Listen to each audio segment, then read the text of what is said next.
अल्पवयीन मुलीवर दबाव टाकून अत्याचार करत बनवला व्हिडिओ, तणावात मुलीनं उचललं टोकाचं पाऊल।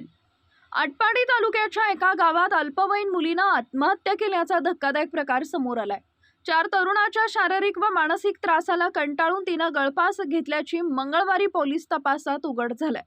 या प्रकरणी राजू विठ्ठल गेंड, रामदास गायकवाड, रोहित सर्जेराव खरात आणि अनिल नाना काळे यांच्यावर आटपाडी पोलीस ठाण्यात गुन्हा दाखल केला आहे। यापैकी रामदास गायकवाड याला संतप्त ग्रामस्थांनी बेदम चोप देऊन पोलिसांच्या ताब्यात दिले।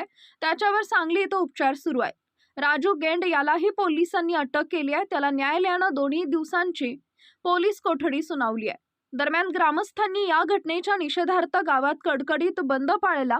तसेच पोलिसांच्या भूमिकेच्या निषेधार्थ दिवसभर पोलीस ठाण्यासमोर तळ ठोकला होता। पोलीस ठाणे व घटनास्थळावरून मिळालेली माहिती अशी की पीडित मुलगी कुटुंबासोबत शेतात राहत होती।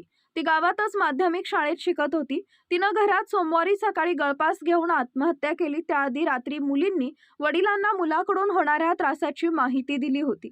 दुसऱ्या दिवशी ते तक्रार दाखल करण्यासाठी पोलीस ठाण्यात जाणार होते, मात्र त्याआधीच तिनं घरात गळफास घेतला।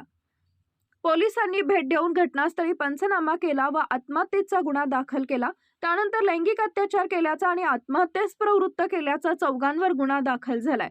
अधिक तपास आटपाडी पोलीस करत आहेत।